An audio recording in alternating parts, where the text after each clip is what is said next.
Hello y'all, we are Memphis Communiversity and today we're doing another calculus done wrong lesson where we wrong calculus before calculus can wrong us.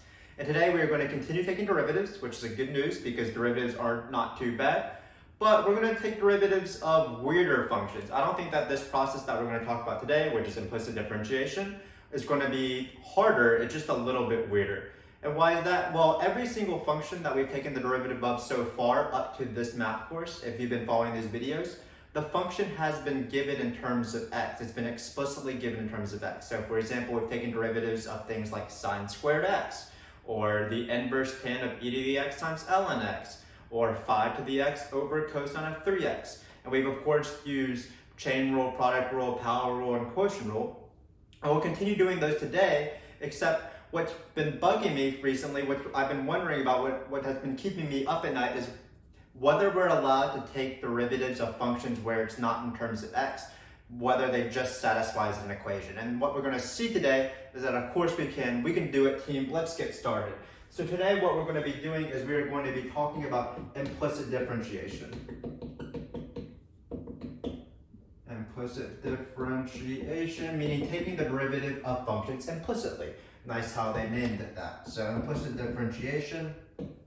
So as a little bit of intro, let's just see how this works. So as I've said before, we have taken derivatives of something like sine of x squared. So what's this derivative? Let's just not write this y equals. So what's the derivative of this guy right here? Well, the derivative, of course, is the power rule, and then you have to use the chain rule. So when you drop the 2 to the front, it's 2 times sine of x times cosine of x. So this is a normal derivative, a derivative that we're pretty used to. But we can take derivatives of things that are implicitly defined in terms of x, meaning that we're going to use other variables, but inherently those variables are defined by x. But the great thing and the crazy thing, is that we're not going to isolate what that function is. So for example, we're going to be taking derivatives of things like y to the squared, where y is a function of x, even if we never write out what y actually is. So what is the derivative of y squared? Well, it's going to be very similar to this. So just keep in mind that in this one right here, we have an inside function and an outside function, which is why we use the chain rule. Same thing over here. So the derivative of y squared, we're going to bring down the 2. It's going to be 2 times y to the 1. That's the chain rule. And then what we're going to do is we're going to multiply by the derivative of the inside function just like normal. In this question right here, the more normal question, the derivative of sine x was cosine of x. What's the derivative of y? Well, the derivative of y isn't 1 because we don't know what y actually is. So what we're going to write is we're going to write y prime. So today, anytime we take a derivative of something with y, we're going to use this strategy. We're going to take the derivative and then multiply by y prime. So let's take a few derivatives of things that involve y, and you'll see that it's very, very similar to our normal derivatives. All we're really doing is multiplying by y prime on the end. So let's just practice a few little examples here, and then we'll get started with the real examples. So implicit differentiation. Again, we just want to practice taking derivatives of things implicitly defined. So let's start off with sine of y, for example. So we want to take the derivative of this. Remember, we're taking the derivative with respect to x, and that's why we do have to use implicit differentiation. So what's the derivative of sine? That's going to be cosine.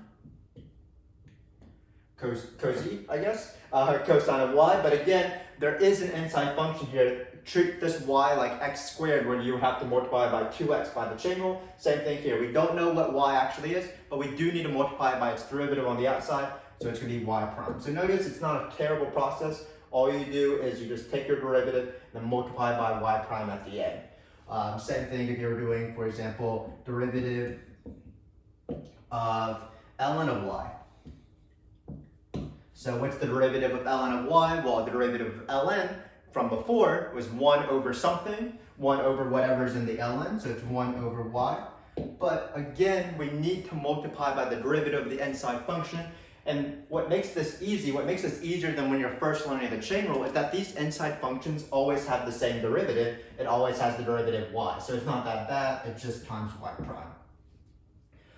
Even trickier stuff, or not trickier stuff, but stuff that potentially people miss is simple stuff like 6y, because oftentimes the easiest things to mess up are the easiest things, because they're like corner cases.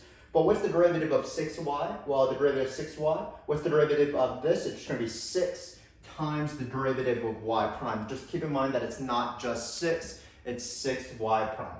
Anything that has y's, we need to multiply by y prime when we take its derivative. It's because of the chain rule, even if we're not defining the function. So hopefully this makes sense. Again, these derivatives are very similar. Just multiply by that y prime, and we should be good to go.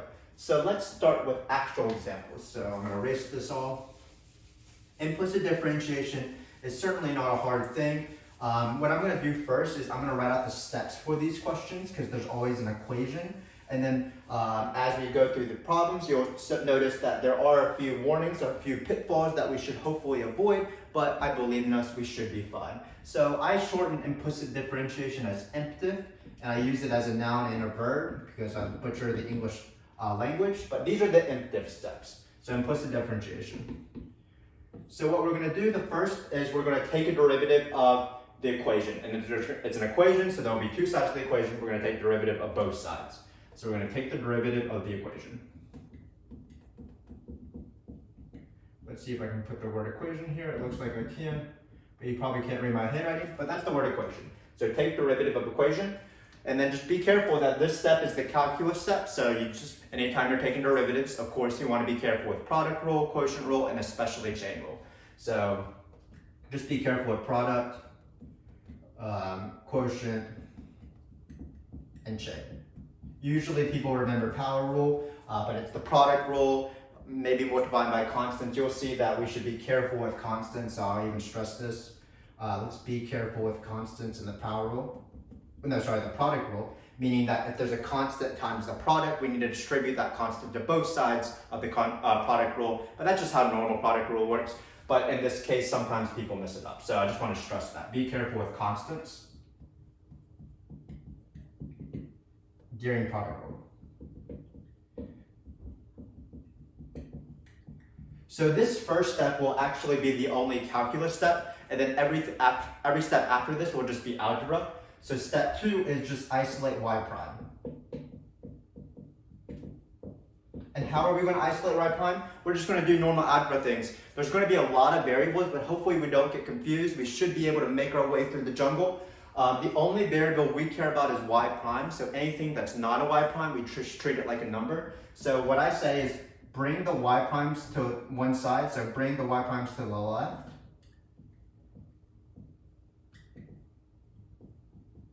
Non-y primes to the right, and obviously you can bring things to the right and the left, but just for now, let's just bring y prime to one side of the equation. Everything else we don't like, so we're going to bring it to the other side. So non-y primes to the other side. And then by here, what you'll probably do is you'll factor out a y prime and then just divide by whatever is multiplied by y prime, and you should have isolated y prime. So divide by y, divide at the end. So factor out and divide. So factor out and divide. So these are our steps. Keep in mind our answers are going to have x's and y's. Usually our derivatives just have x's, but now because y is being incorporated, they will include y's. It's okay, it's okay. So these steps might not make any sense to you, so let's start off with a pretty easy example. So we have x cubed plus, let's say, y to the 4th equals 4x plus 1. So let's just take some derivatives. So the first step is calculus, the second step is algebra. So what's the derivative of x cubed plus y to the 4th?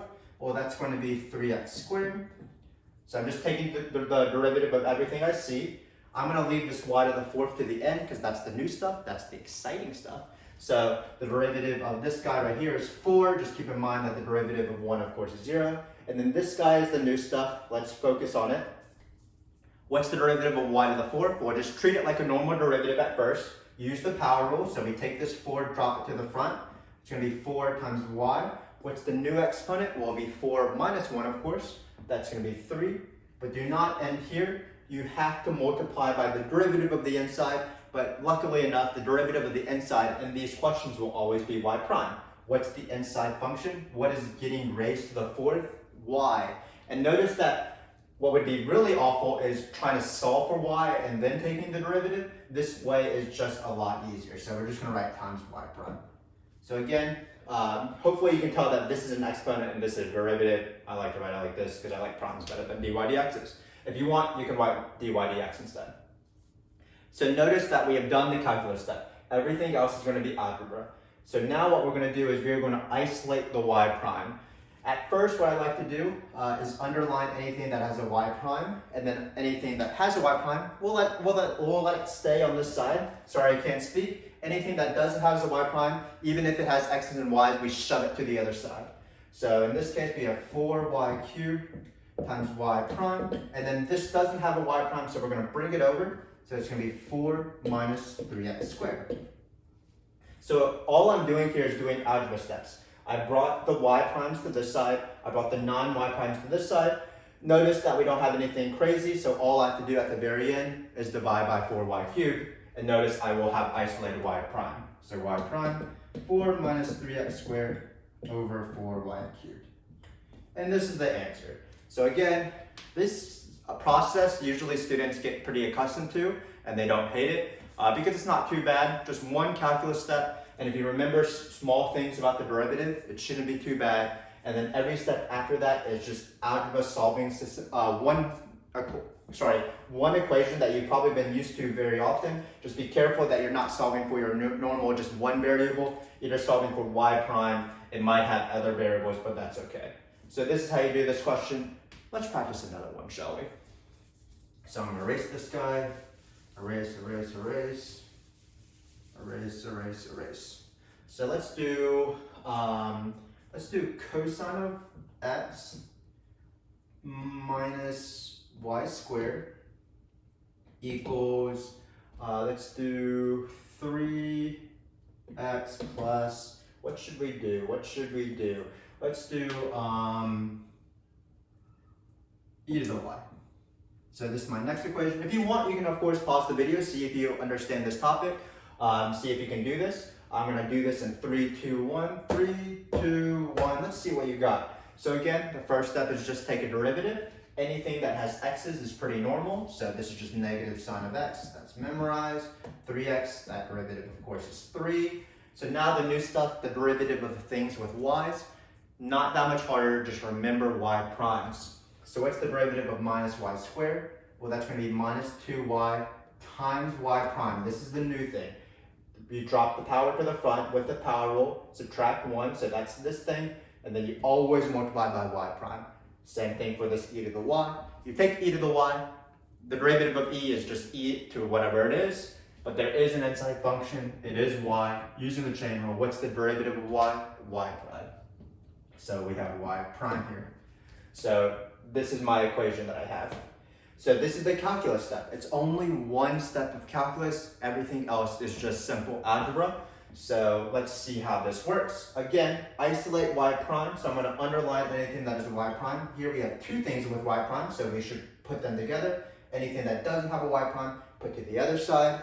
So let's take this to the left, So this will be subtraction. So it'll be minus e to the y times y prime minus 2y times y prime. This is going to be too big, so I'm going to rewrite this. Minus e to the y times y prime. So again, I'm only taking this to the left. And this doesn't have a y prime, so I'm going to bring it over. So it looks like it'll be 3 plus sine x. I'm going to do one intermediate step, but I probably won't do it in the rest of the questions. I do need to isolate y prime. How do you isolate y prime? Again, what you do is you factor out a y prime and then divide by whatever the thing is getting y prime is getting multiplied. So in this case, what I'm going to do is I'm going to write minus e to the y minus 2y times y prime equals 3 plus sine x. So notice all I did, once the y primes are all together, I can factor out a y prime. I factored it out. I'm going to take this guy, bring it back to the other side, and then I'm done with division. So y prime is equal to 3 plus sine x, and then divided by this guy right here, this quantity, minus e to the y minus 2y. So nothing too crazy. Let's do another example, shall we? So let's erase the board. On the AP exam, the level of these questions is similar to this. One way to make the derivative harder is by forcing you to do the product rule. So let's do an example of that. So here, it's product rule time. It's going to be okay, friends. I like the product rule. We've been good friends for a while. So my first part of this equation is going to be 5y. Then we're going to have plus, let's just do square root of x, because I like square root of x. And then let's have some product rule fun. So we're going to do 7 minus 3xy. So this is going to be my next equation. So first step is just the calculus step, not too crazy. Just take the derivative of everything. But of course, anything that has a y does need a y prime. So let's take this slowly. What's the derivative of 5y? Don't just write 5. It is a very easy mistake to make. But the derivative of 5y is 5 times the derivative of y, which is y prime. Just like the derivative of 5 sine x is 5 cosine x, y is a function of x, so the derivative of 5y is 5y prime. Anything that has a y needs y primes.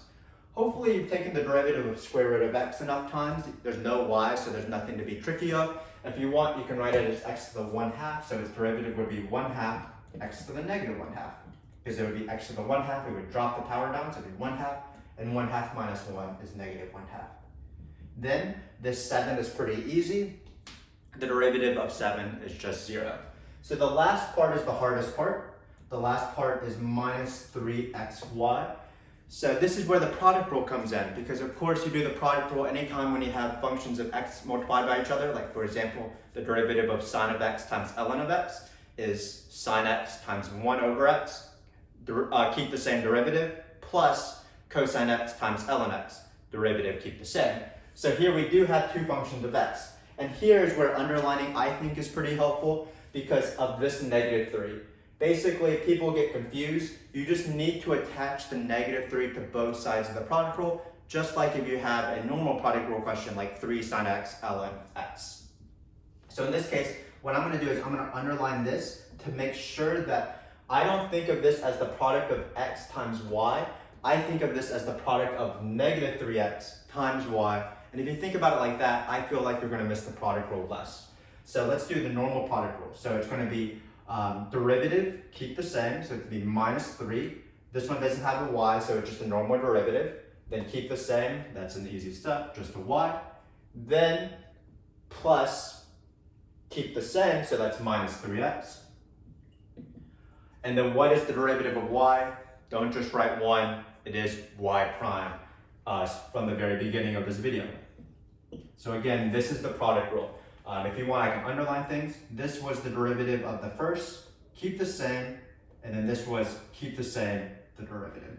And notice that both sides of my product rule does have minus 3, and that's what I was going for. A lot of my students will have only minus 3 for one of them, and unfortunately that's wrong, and I get to be happy because I get to cross out stuff. But if you don't want to miss stuff, just be careful with the product rule, especially these constants. In this case, the constant is minus 3. But once you were careful with the product rule, you've done the calculus step, everything else is algebra. Bring y primes to the left. So this is 5y prime, we'll keep it on this side. Then we'll bring this over by adding. So it should be plus 3xy prime. This doesn't have a y prime, this does not have a y prime, so these will be the two things that have that are on the right side. So it's going to be minus 3y. Take this over, it's going to be minus 1/2 x to the negative 1/2. Then, if you want, you can do that step that I did in the previous question, which is isolate y prime by factoring out. So you could write the step, parentheses, 5 plus 3x, close parentheses, times y prime equals all of this. But hopefully you can tell that you're just going to be dividing by 5 plus 3x, and that'll be the answer. So y prime is going to be this quantity right here, minus 3y, minus 1/2 x to the negative 1/2, and then we're going to divide by what is y prime getting multiplied by. That's going to be 5 plus 3x. So these are questions that are pretty intermediate level. Again, the hardest part is probably the product rule here, as long as you remember all of these y primes, and you should be good to go. So let's see the hardest variation of these questions, and hopefully you'll see that it's not actually that much harder than everything else. It's pretty similar to the level that we've been accustomed to. So let's do a harder, slightly harder question. So I'm going to erase this, erase this, erase this. Erase, erase, erase, erase, erase. So let's do something a little bit harder again. Let's do tan x and we're going to have xy in parentheses. Ooh, crazy, crazy, crazy. And then we're going to have, let's see, what have we not done? We haven't done, I don't know, x to the 5th. It'd be nice to have a y on this side, so let's do, let's see, what do we want? What do we want? Let's not do something too crazy because it is the last question. Let's do y cubed minus 2. So first step, of course, is take the derivative. Be careful with product rule, be careful with chain rule. Everything needs y primes if it has a y. So let's take this right side. This right side doesn't look too intimidating. So the derivative of minus 2, of course, is 0. So it looks like it's just the derivative of this. Power rule, drop it to the front like it's hot. So it's going to be 3y, subtract 1 from the exponent. Our new exponent is going to be squared, but don't stop yet. Remember, it has a y, so it needs times y prime. So it's going to be times y prime. This derivative, x to the 5th, is pretty easy. Let's make a little line here to divide our steps from the question to be somewhat organized. The derivative of x to the 5th is 5x to the 4th. That's the power rule. So the intimidating guy is this right here. And hopefully you see that it's going to be chain rule because tangent has a function inside that's not just x, it's x times y, and y is a function of x. But keep in mind that the inside function will require product rule because you have something times something. So let's do this. This is the hard part. Derivative of tangent, that's going to be secant squared. And then I need to multiply by the derivative of the inside function because it's chain rule. But unfortunately, oh no, the inside function happens to be a product. We have to employ the product rule. So what I'm going to do is I'm going to put the product rule in parentheses because it'll be easier to, or you technically need parentheses because this derivative will be something plus something, and we want this to be multiplied by both of them. So I'm going to put parentheses here.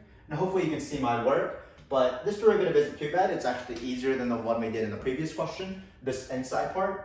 So derivative first, so that's just going to be 1 times y. If you want, you can write 1 times y because it's x times y. Derivative of x is 1, keeping that same, y the same. Then it's going to be keeping the x the same, so it's going to be x. And then what's the derivative of y since the very beginning of this video? Well, it's y prime. So this is the derivative. So look how careful I am. All of this stuff was pretty easy. We can rewrite this and bring this a little bit over so that we can make this a little bit more legible. That's always my biggest issue. But let's try to make this parenthetical element a little bit bigger because it's the most important part. So it's 1 times y plus xy prime. So this is the thing we want to be focusing on. The derivative of tangent is secant squared. We keep the inside the same because that's what the chain rule dictates. It also further dictates that you multiply by the derivative of the inside function. We saw that the inside function happened to be a product, so we do have to do the product rule. And as we're doing the product rule, the derivative of y is y prime. So notice how careful, again, I am being with parentheses. This secant squared, whatever this random term is multiplying this and this. So we are done with the calculus step. Now we have to isolate the y prime. But unfortunately, it's kind of difficult to isolate the y prime if this is the first time you're seeing this. How do you isolate this y prime from this? It's so attached, but then there's this thing, and it just gets really, really crazy. So what I do is I tell my students, think of this just as a simple number. Even if this looks so complicated, it doesn't have a y prime, so we can just treat it basically like a number because we're only isolating y prime. So what we want to do is take this little guy, this quantity, this little funky little guy, and then we're going to distribute it, rainbow style, into this. We're going to take this and multiply by this multiplied by this, and then we'll have everything isolated. If you wanted to divide by this, then it's not a great step because then this secant xy would be attached to this y prime, and it would just be very, very cluttered. So that's going to be my goal here. I'm going to distribute this into here, and then I'm going to try to solve for y prime. So I'm going to take this guy, multiply with this, so it can be secant squared xy times y. Hopefully we won't run out of room here. So let's write as small as possible, still legible though. So again, all I'm doing is taking this guy and multiplying it to both sides of this. So it's going to be times y, secant x squared times y, plus secant x squared times secant squared xy times y prime. Secant squared xy times y prime. I think it's time to erase the steps. I don't think we need the steps. Take the derivative, isolate y prime. Let's erase the steps so that we have more space here. So we're going to erase the steps. Here we go. So now we have more space, so we can just finish this off. This is going to be plus 5x to the 4th. It's so nice to have freedom with a lot of space. We have this. So again, notice what I did. I just distributed the secant squared xy, and hopefully you can see why that's a good strategy, because now I can easily identify anything that's a y prime or doesn't have a y prime, and also everything is separated by pluses or minus, so you can bring things and maneuver things as you want. There's no multiplication. So this thing right here should be on the same side, and then these two things should be on the other side. So that's what I'm going to do. I'm going to keep this on this side, because it has a y prime. I'm going to bring over this 3y squared y prime. And then finally, because these two things, even if they're crazy and long, like this term is so weird, but it doesn't have a y prime. I literally don't see a y prime, so it's shoved to the other side. So it's going to be negative secant squared of xy. So just taking this guy to the other side. I'm not going to forget about this 5x to the 4th. And then hopefully you see the answer as we did in the previous questions. The answer will just be y prime. This will be the numerator, so I can rewrite it again. I won't be lazy.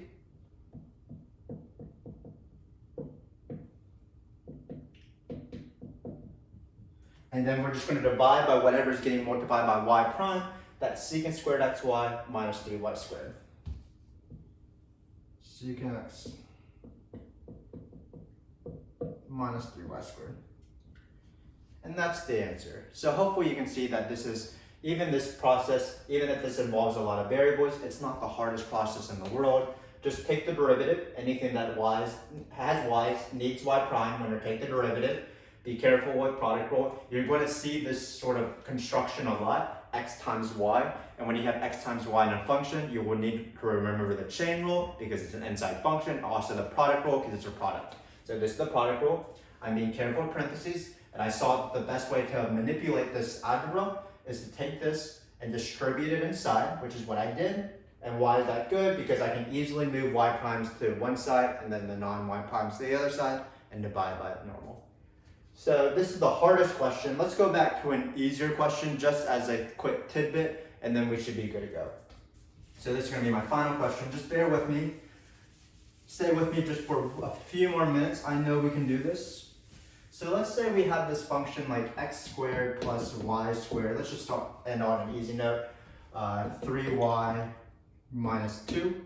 But suppose we know that, we don't know what the number is. Suppose we know